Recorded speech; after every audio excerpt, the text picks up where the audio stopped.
Para unas personas es la banda más grande que jamás ha existido. Para otras, una agrupación que ha sido sobrevalorada desde su disolución. Pero algo que es innegable es su influencia en la música popular, y el fenómeno cultural que representó no se ha visto de nuevo. Los Beatles fue una agrupación musical que tuvo sus años en activo de 1957 a 1970, conformado por John Lennon, Paul McCartney, George Harrison y Ringo Starr. Tuvieron éxito sin parar durante esos años, pero también cayeron en excesos que pocos conocen. El modelo de rockstar fue creado por los Beatles. El cambio de música rock and roll clásico a diferentes géneros como el psicodélico o incluso el rock pesado fue inducido por ellos mismos, así como innovaciones en las portadas de los discos y la revolución en técnicas de grabación. Es tanto lo que se puede decir de ellos que, claro, tenían que tener un lado oscuro o un lado desconocido.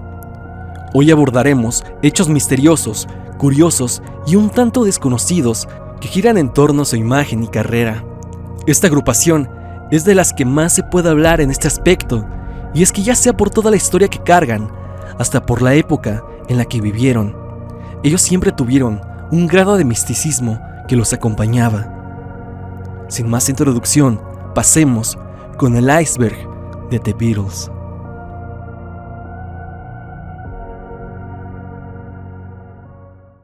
El exceso de los Beatles en Hamburgo. Los Beatles fueron fundados por John Lennon en el año de 1957, cuando él tenía un grupo en la secundaria con sus amigos. En ese tiempo se llamaban The Quarrymen, y así fueron cambiando de nombres. Pero mientras eran los Silver Beatles, buscaban oportunidades después de varias tocadas locales en Liverpool, y encontraron una muy buena. En agosto de 1960 deciden hacer una gira por Hamburgo. Sin quererlo, John Lennon, Paul McCartney, George Harrison, Pete Best y Stuart Sutcliffe habían tomado una decisión que los llevaría a un mundo completamente diferente a la cotidianidad e inocencia de la clase media de Liverpool. Un bautizo de fuego fue lo que recibieron los jóvenes Beatles, y su destino, Hamburgo. Hamburgo en aquel tiempo era la capital de los vicios y excesos en Europa. Uno podría encontrar desde sustancias hasta alguna chica para pasar el rato. Eso sin olvidar, claro, los bares y clubs que te brindaban actividades y servicios de todo tipo. Los chicos llegaron a ese paraje y vivieron todo tipo de experiencias que los hicieron despertar, tanto sexualmente, así como musicalmente, ya que fue ahí mismo donde descubrieron que realmente eran buenos y podían llegar a hacer algo en la música. Tocando entre bares de poca monta y gente que solo asistía a los lugares a intoxicarse, ellos poco a poco formulaban su espectáculo y su estilo. Aquí mismo nace la leyenda que dice que John Lennon tenía otras preferencias. Esto lo menciono por el comentario de un muy buen amigo suyo en aquella época, cuando lo encontró besándose con una chica dentro de un cuarto en un bar de transvestidos. Esto podría quizá, solo quizá, confirmar el rumor que habla de que John Lennon tuvo un pequeño romance en un viaje que hizo junto al manager de la banda, Brian Epstein, a España, en donde ellos dos viajaron solos. En Hamburgo, todos los Beatles constantemente se metían con diversos tipos de chicas en su estadía en la ciudad alemana. Eso sin mencionar que en los bares conocieron todo tipo de sustancias que los acompañarían y harían mella en ellos durante toda su carrera. No puedo hablar explícitamente de todas las cosas que hacían, pero hay información en internet que te puede quitar de las dudas. Los Silver Beatles, que ahora ya eran los Beatles con A, cambiaron completamente.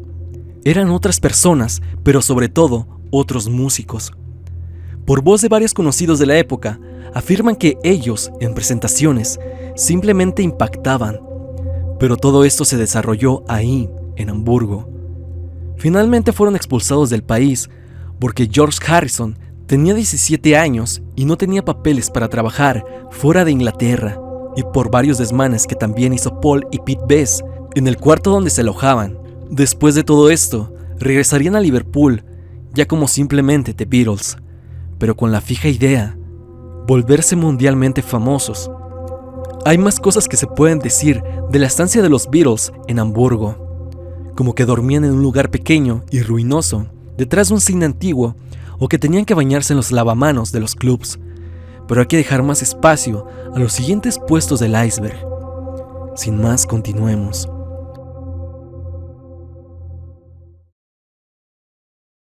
El rechazo del siglo. A este evento se le ha llamado el rechazo del siglo o el rechazo de Decca.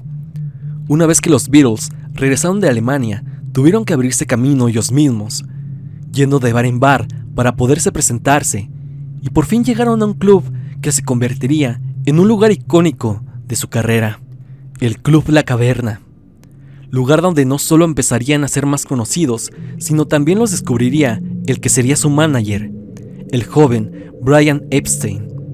Este sujeto quedó sorprendido con toda la actuación de los Beatles, en donde los veíamos bromeando y pasándola bien mientras tocaban.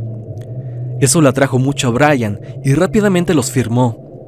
Les conseguiría ahora un posible contrato con alguna discográfica. Él viajaba constantemente a Londres con diferentes compañías discográficas. En todas era rechazado. Consiguió una audición en el sello Decca, pero tuvo que pagar la grabación para que probaran al grupo.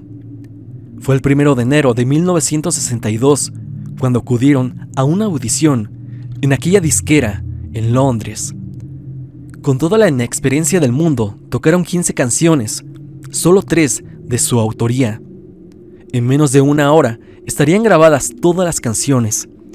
Se habla que los nervios que el grupo poseía por tener su primer acercamiento a un estudio eran notorios, y eso finalmente se evidenció en las grabaciones.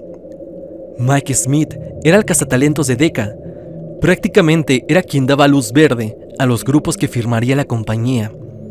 Este hombre le dijo a la banda que los llamaría en unas semanas para saber si firmaría con ellos o a otra banda llamada los Tremelows, oriundos de Londres. Finalmente la decisión del señor Smith sería la de rechazar a los Beatles. El argumento que dio es que, y cito, los grupos de guitarra están por desaparecer. Entonces, decidieron firmar a los Tremelows. La decisión del hombre ha sido tomada como el incierto más grande del siglo en el ámbito de la música, ya que no tardarían mucho en firmar con Parlophone, y el éxito global que los esperaría tan solo estaba a la vuelta de la esquina. Eso sin mencionar que las bandas con guitarra han sido la constante desde los 50s hasta nuestros días. Mike Smith se arrepentiría toda la vida por voz de varios colegas, aunque después firmaría a los Rolling Stones y dio luz verde a una banda igual de icónica que los Beatles. La salida de Pete Best. La salida del primer baterista de The Beatles causó mucha controversia y es hilo de muchas conspiraciones y mitos en torno a este personaje. Pete Best, como lo vimos anteriormente, fue el primer baterista de la banda. Esto cuando nadie quería tocar con ellos. Por voz de muchas personas, Pete era un gran baterista. Tocaba con mucha energía y destreza y siempre estaba motivado. La causa oficial de la salida de Best del grupo fue que cuando los Beatles firmaron con Parlophone y comenzaban las grabaciones, el productor George Martin dijo que el baterista no le gustaba para nada y rápidamente lo reemplazó por un baterista de estudio. Esto para que posteriormente John, Paul y George le dijeran a Martin que conocían a un chico con el que se llevaban muy bien, llamado Richard Starkey, o sea, Ringo Starr, y desde ese momento el cuarteto estaba consolidado. Pero la salida de Best, dicen algunos fanáticos, que va más allá que al productor no le gustara, y se habla que Paul tuvo mucho que ver en el asunto. Pete era alguien atractivo. En las presentaciones se podía notar cómo las chicas lo seguían más a él que al resto. En el Club La Caverna, Pete ya tenía un grupito de admiradores que lo aclamaban cada que salía en escena. Entonces la teoría hablaría que por celos de los demás integrantes, Best fue sacado de la banda embusteramente. En algún artículo de una revista vieja recuerdo que hablaba de cómo el padre de Paul llegó a burlarse de Pete una vez que éste estaba fuera de The Beatles. Esto también molestaría al pequeño grupo de fans de la caverna que antes mencioné, ya que cuando Ringo se presentó en la caverna por primera vez, hubo varios alborotos por fans que querían de vuelta a Pete. El cariño era más que obvio, incluso un fan golpeó a George Harrison porque se le culpaba a él de la salida de Best, y hasta sus últimos días dijo que no sentía remordimiento de echar a Pete de la banda. No se sabe a ciencia cierta qué pasó con la salida de Best, más que está envuelta en un misterio, pero la verdad es que los demás sí quisieron echarlo para continuar con las grabaciones, ya que todo estaba preparado para grabar el primer álbum, y no podían dejar pasar esa oportunidad, pero sacar a quien estuvo con ellos cuando nadie más lo quería estar, quien a pesar de todos los rechazos, como el de Decca y la salida de Hamburgo, seguía fiel al grupo, sin duda hace que veamos diferente a los Beatles. El sentimiento que el ex baterista pudo haber tenido una vez visto el éxito mundial que tuvo el cuarteto, no creo que no lo podamos imaginar. Sigamos con el iceberg. John Lennon mató a Stuart Sutcliffe. Hablemos ahora del otro integrante olvidado de The Beatles. La teoría es rápida y aborda lo que fue el primer bajista de The Beatles, Stuart Sutcliffe, amigo de John que conoció en la Escuela de Arte de Liverpool. John lo estimaba mucho, ya que era un poco mayor que él. Se comenta que lo admiraba bastante y veía en él un alter ego al cual valía la pena seguir. Stuart era un gran pintor, pero Lennon le insistió mucho para que tocara en la banda, antes y durante Hamburgo. Pero fue ahí mismo cuando en una ocasión Stuart se peleó con unos tipos después de que él le coqueteara a una chica, novia de un grupo de chicos que estaba viendo el show. Se habla que salió del club por un instante, y ahí fue cuando lo atacaron. Recibió varios golpes, entre ellos uno en la cabeza.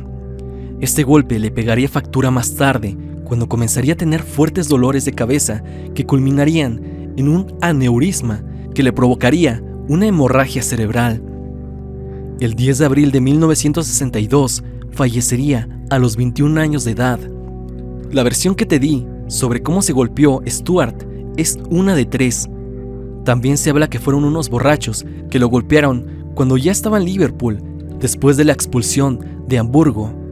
Pero la teoría que estamos por abordar habla de que fue el mismo Lennon quien lo habría golpeado en una pelea que tuvo con él. Lennon era conocido por sus peleas constantes, así que esto no suena tan extraño, pero todavía podemos agregar el hecho de que hay una nota del 2003 que sorprendentemente está en internet y en español, donde la hermana de Stuart, Pauline Sutcliffe, habla del libro biográfico de su hermano, The Beatles Shadows, sobre cómo meses antes de que su hermano pereciera, había tenido una pelea con John y este le había propinado una patada en la cabeza. La hermana había rescatado este hecho de un cuaderno de anotaciones de su hermano, que era de octubre de 1961. Se habla que en ese tiempo los Beatles difundieron el rumor de que hubo una pelea para defender a John y por ende a la banda. Pero después de escribir su libro, vendió aquel cuaderno de anotaciones de su hermano a un museo de Liverpool.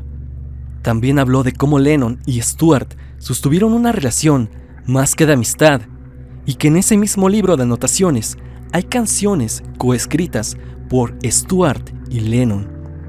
Esto mientras estaban en su estadía de Hamburgo. Finalmente el cuaderno de anotaciones de Stuart fue subastado en el 2003. No hay nada de información en internet sobre la subasta de aquel cuaderno, del cual se estimaba que juntaría la cifra de 1 millón de libras esterlinas. No encontré información del comprador ni nada, y sea quien sea que tenga ese libro, podrá saber la verdad sobre la pelea de Lennon y Sutcliffe. Lo último que diré sobre esta teoría es que el nombre y la marca John Lennon siguen vendiendo bastante, y esta clase de secretos afectarían en todo lo que involucra a John y su mercancía. Esto tal vez fue ocultado por gente detrás de los jugosos ingresos que aún giran en torno a la figura del músico inglés. Tan solo una teoría más, pero ¿tú qué piensas? ¿Real o mentira? Déjame tu opinión en los comentarios. Paul is dead. No hay tema más misterioso ni más oscuro que gira en torno al universo del Cuarteto de Liverpool que el tema de Paul is Dead. La conspiración que habla de que Paul McCartney falleció en el año de 1966 y fue suplantado por un doble. Esto para que la banda no se separara y por ende todo el dinero que generaban los Beatles no se perdiera así sin más. Muchos hablan que esta teoría nació por la misma Apple Records para generar más ventas. Otros hablan que fueron los mismos fans que conjuraron una situación que jamás pasó. Pero por las pistas y guiños que se encuentran en las portadas y letras de las canciones, nos hacen pensar que fueron los mismos chicos quienes inventaron todo esto. Pero ¿cómo inició el mito que se ha clavado tanto en la cultura popular? En 1969, Russell Giff, un DJ de Detroit, anunciaba por radio que Paul McCartney había muerto. Anunciaba que las pruebas estaban esparcidas por todo el catálogo musical de los Beatles. Desde ese día la prensa y diversos medios de información comenzaron a replicar la nota. Paul había fallecido en un accidente automovilístico. Esto era lo que dictaba la leyenda urbana. Según había pasado un miércoles a las 5 de la mañana, hora que aparece en la canción She's Leaving Home. Él se distrajo viendo a una linda chica en la acera, Lovely Rita, la cual portaba un hermoso vestido azul por Blue Jay Way, y Paul no se había dado cuenta que habían cambiado las luces del semáforo, como en A Day in the Life. Los más cercanos a los Beatles supieron del accidente, pero supuestamente fueron obligados a guardar silencio. Los demás integrantes guardaron el secreto, e incluso se habla que la corona británica tuvo que ver ahí, e hizo todo lo posible para que no se esparciera la noticia de Paul, ya que los ingresos que generaban los Beatles hacia Inglaterra eran millonarios. Posterior a esto, se llevó a cabo, curiosamente, un concurso para buscar al doble de Paul McCartney. El ganador, un joven canadiense que respondía al nombre de William Campbell. El anuncio del ganador no fue publicado, pero el premio para este chico sería el transformarse en un Beatle y suplantarlo. Se habla de operaciones estéticas para llegar a un punto de semejanza casi exacto. Aquí se empiezan a hablar sobre muchos hechos que refuerzan el rumor de William Campbell, como que la novia de Paul, Jane Asher, rompió con él justamente en esas fechas, y los Beatles dejaron las giras y se dedicaron únicamente al trabajo en estudio, cosa que pareciera que se hizo para que las personas, en especial los fanáticos, no se dieran cuenta del otro Paul. Pero ¿cuáles eran las pistas de las que se habla? En varios álbumes, de 1966 a 1970, se habla que hay todo tipo de pistas. Las más notorias puedes encontrarlas en la portada del álbum Sargento Pimienta, ya que la misma imagen representa supuestamente un entierro. Y todo el complot sobre la conspiración de Paul is Dead está ahí. Pero ¿cómo es esto?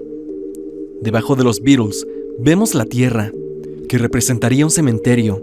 Ahí logramos observar con flores un bajo eléctrico, más exactamente el de Paul. ¿Y por qué digo esto? Prácticamente porque está tirado a la izquierda. Recordemos que Paul era zurdo y esta era la posición en la que lo usaba. En el bajo vemos 3 cuerdas, no 4 como debería de ser, y esto representaría el número de integrantes originales que quedan en la banda. Aparte, arriba podemos leer Beatles, no los Beatles o The Beatles, simplemente Beatles, como si solo se refirieran a unos cuantos solamente. Podemos agregar el hecho como que en las fotografías promocionales del disco podemos ver a los Beatles con sus trajes del Sgt. Pepper's. Traen puestas las insignias que les regaló la corona británica, pero Paul tiene en su hombro izquierdo un escudo de la policía de Ontario, Canadá. Esto según porque William Campbell, el impostor, era policía en su natal Canadá, y esto sería un guiño a su antigua identidad, la cual los otros integrantes querían demostrar por medio de guiños. Otra portada que habla sobre el presunto fallecimiento de Paul es el mítico Abbey Road, cuando vemos cruzando los 4 Beatles. Esta fotografía ha sido tomada por los conspiranoicos como una progresión funeraria. Cada Beatle es un personaje importante en un entierro. Veamos. Delante podemos observar a John Lennon totalmente de blanco. Él representaría al párroco o padre que da santa fe al entierro. Le sigue Ringo, que posee un traje negro bastante elegante. Él representaría a los familiares y amigos que visten de negro para dar el último adiós a su ser querido. Nos saltamos a George Harrison, que trae ropa de mezclilla, un tanto informal y sucia. Él representa al enterrador. Y finalmente Paul, que tiene un traje ligero y no tiene zapatos, así como antes enterraban a los difuntos. Esto según antiguas tradiciones para que pudieran caminar hacia el otro mundo. También vemos del lado izquierdo un auto escarabajo que tiene las matrículas LMW 28 IF, que según han teorizado significa Linda McCartney Weeps, o sea, Linda McCartney llora. Y el 28 IF quiere decir la edad que tuviera Paul si estuviera vivo en aquel año que sacaron el Abbey Road. Las pistas, como sabrás, son muy rebuscadas y el misterio de Paul is Dead ha sido bastante sonado. Esta leyenda urbana dio pie a muchas otras en el ámbito musical. Cuando a Paul le mencionan el tema, simplemente se ríe y hasta hizo una parodia de esto en su disco Paul is Live. Obviamente la suplantación de identidad de Paul es totalmente improbable, ya que no solo sería encontrar a alguien que se pareciera bastante a él, sino que cantara como él y aparte fuera zurdo. Una teoría prácticamente imposible. A mi perspectiva, los Beatles plantaron guiños y pistas en las canciones a propósito, para crear un mito en torno a la banda, seguramente por cuestiones de marketing. Una leyenda urbana bastante fascinante y que si gustas, puedes ver más pistas sobre esto en todo internet. La conspiración más grande del mundo del rock and roll sin duda, y de los Beatles. Pasemos con el siguiente puesto. El álbum de otra dimensión. Los Beatles grabaron 12 álbumes de estudio durante toda su carrera. Hay muchos otros discos más, pero únicamente son recopilatorios o en vivos. Pero hay un supuesto álbum, uno muy misterioso, que viene de otra dimensión. Una dimensión donde los Beatles no se separaron. En este universo ellos continuaron haciendo lo mejor que sabían hacer, canciones y produciendo un disco posterior a Let It Be, el último disco de la banda en nuestra realidad. El nombre del álbum era Everyday Chemistry. Todo lo que estás por ver fue subido a una página de internet llamada The Beatles Never Broke Up, es decir, los Beatles nunca se separaron. En 2009, el creador de la página, James Richard, del cual no sabemos nada más que su nombre, el cual tampoco sabemos ni siquiera si es real, nos cuenta un relato más que extraño. Él estaba en una zona desértica de California, junto con su mascota, un pequeño perro. Este sale corriendo persiguiendo un conejo y él va tras el animal, pero logra caer en una pequeña zanja y se golpea, por lo que queda inconsciente y despierta en una habitación de lo que parecía ser una casa. Era la casa de un tipo un tanto mayor, de pelo más o menos largo. Este ve a James y le dice que su nombre es Jonas, que lo había recogido en el desierto cuando quedó inconsciente y su perro le estaba ladrando. Jonas afirma que lo encontró a 20 metros de su casa, a lo que James asegura que era una zona desértica y no había casas alrededor. Jonas, con un poco de trabajo y con miedo de que lo vaya a tomar como un loco, le dice que tiene una tipo máquina que lo lleva a otras dimensiones. Una que cualquiera puede comprar en su dimensión, que si bien no son nada baratas, están ahí para el público. Después de charlar bastante, el señor extraño le dice a James que tiene una colección de cassettes de los Beatles. Fue un comentario cualquiera, ya que estaban hablando de diferentes temas. Jonas le comenta cómo es que John Lennon y George Harrison siguen con vida, y en ese preciso momento estaban en gira con Paul y Ringo, como si fueran una banda.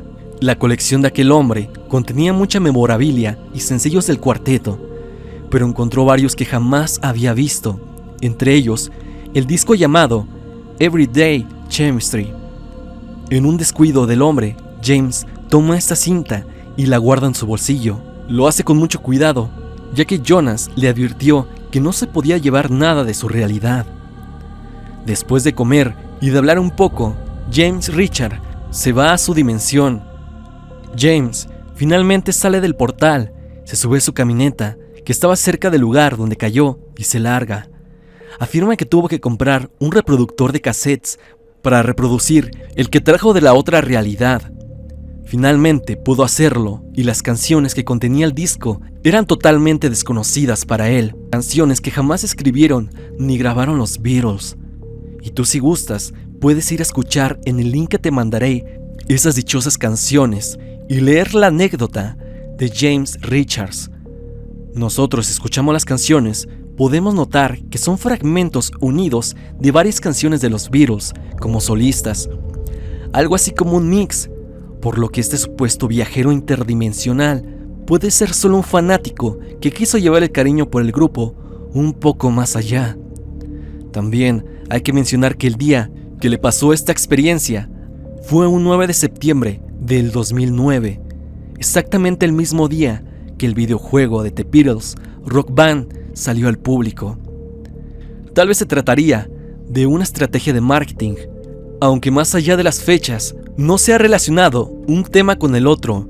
Más allá de eso, el álbum de Otra Dimensión, claro que tenía que estar en la lista, pero supone un misterio muy grande. La historia está bien estructurada y tiene detalles que nos hacen pensar que realmente estamos leyendo una anécdota. Dime si te gustaría que abordara esta historia en su totalidad en otro video, ya que estaría interesante. Entonces, Everyday Chemistry podría tratarse, y lo más seguro, de una recopilación o un mix hecho por un fan y la historia infundada para crear expectativas solamente. Hasta aquí el video del día de hoy. Esta ha sido la primera parte del iceberg de The Beatles. Hay muchos más misterios y leyendas urbanas, pero si abarcaba más el video iba a quedar bastante largo y no sé si ustedes lo verían completo. Esto, repito, ha sido la primera parte y esperen, más pronto de lo que creen, la segunda entrega. Díganme qué les ha parecido. Si conocen otro tema que valga la pena que esté en el iceberg, háganmelo saber. Recuerda que todo lo que vimos está bajo el umbral de teoría conspirativa y debemos tomarlo así, aunque algunos temas sí que son reales. Lleguemos a la meta de 6,000 likes solamente. Es así que vayan dejando su pulgar arriba. ¿Quieres compartirme un iceberg? Házmelo llegar a mis redes sociales, ya sea en mi Facebook o en mi Instagram. Y sígueme para estar en contacto. Suscríbete y activa la campanita de notificaciones para estar al tanto cada que suba video.